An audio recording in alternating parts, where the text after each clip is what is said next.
Tellius, the year 648, early summer. The northeastern nation of Dain lost a bloody war with neighboring Crimea 3 years ago.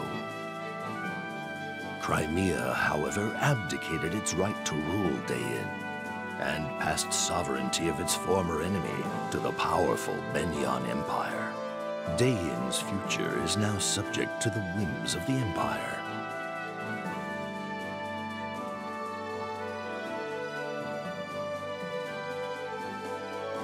Benyan's occupation forces have gathered all Dain men of fighting age and put them to work in labor camps. Their work is brutal and void of purpose, designed to break both body and spirit. The remaining population faces poverty and starvation as the fields lie fallow. A band of young heroes has escaped the Benyan army to form a group called the Dawn Brigade. Fighting for a free Dain, they alone have stood against Benyan's forces. They alone have shouldered the hopes of their nation. Among the company is a young girl named Micaiah, who is said to possess mystical powers. The people of Dain have come to know her as the Silver-Haired Maiden. They have come to think of her as the savior for whom they had been waiting. Benyan's forces have tried time and again to capture and silence the Dawn Brigade. However, Micaiah's ability to sense impending danger has thus far allowed the Dawn Brigade to evade the Empire's grasp.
Hey guys, and welcome to the next part of my Let's Play of Fire Emblem Radiant Dawn.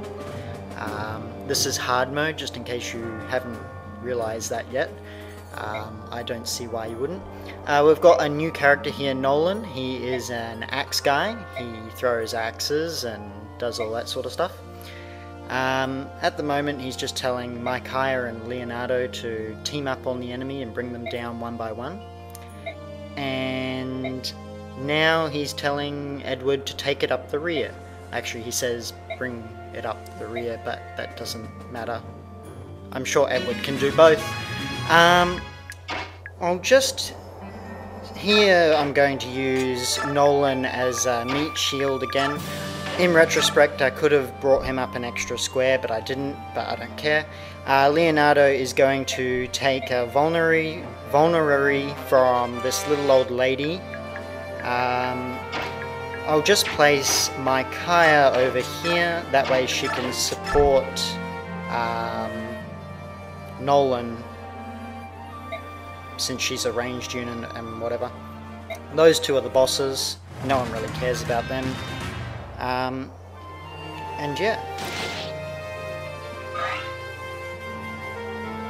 had I brought Nolan up an extra square, he would have been attacked twice.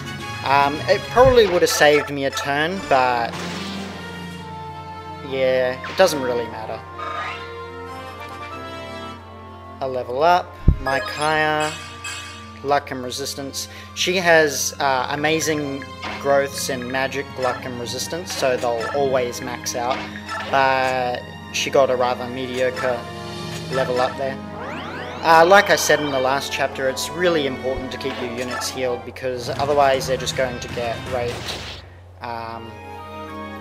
Nolan can survive 4 attacks from those random axe guys. But yeah, my Kaya kills that guy.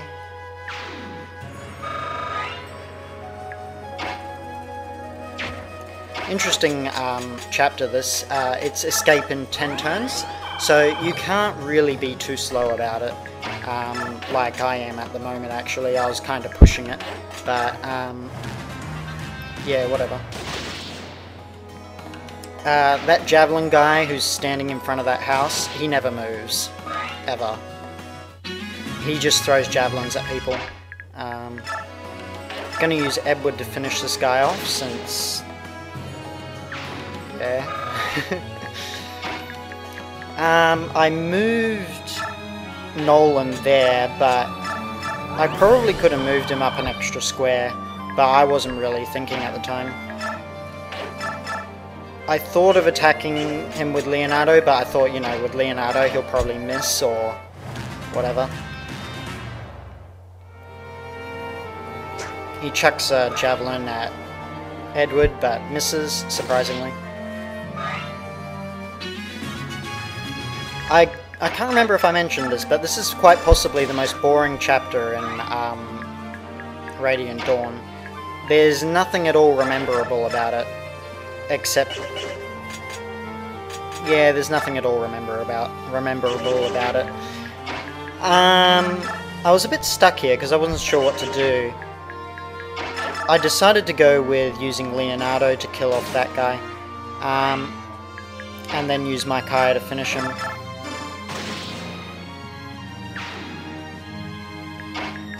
I used Edward here to get this house. This guy's complaining about the Bengyong army, and he has an axe for some reason, and he gives it to you. Edward can't use the axe, only Nolan can. A hand axe is it's sort of like a tome. Nolan can throw it, basically. It has terrible accuracy though, so... but yeah, it's always a plus when you can throw axes at people, I guess. Not really sure what I was thinking here, putting Nolan in danger like that, but it doesn't matter because it all worked out in the end anyway. My Kaya got a much better level up there. She even got some speed, which is unusual.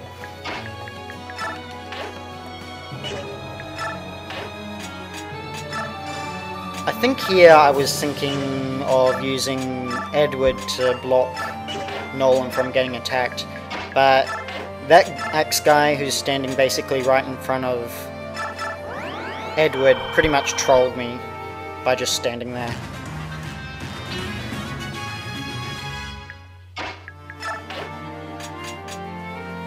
Here I decided to use the vulnerary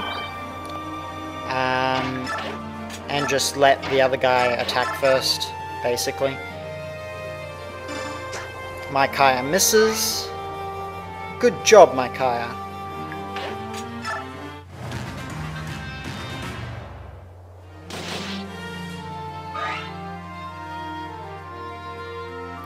And here come reinforcements. I'm on turn 8.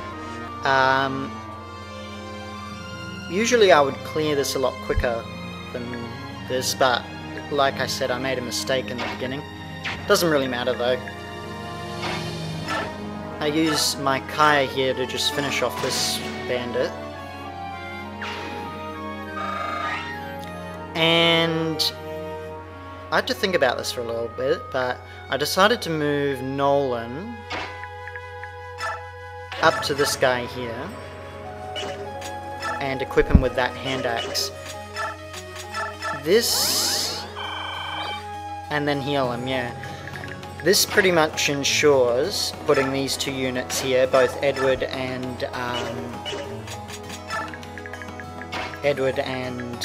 Nolan there, that none of them will be ganged up on. Well, Nolan can be attacked twice, but Nolan can counter-attack both of them. That was a lucky critical hit. It was also rather helpful. As you can see, more reinforcements are arriving, so I really have to get out of there quick, especially since it's turn 9, and once you get past turn 10, you automatically lose the level. So I decide to... I just hope, really, here that I actually hit him, and I did, which was good, because otherwise I would have been pretty screwed up if he didn't hit. Mediocre level up from Nolan. And that finishes that guy off, and so I just move my Kaya up here to let her escape. She's the only unit that needs to escape in escape levels. Usually it's just the Lord. You don't have to make everyone escape. So yeah, that's the end of the most boring chapter ever. Yeah, okay. See you later.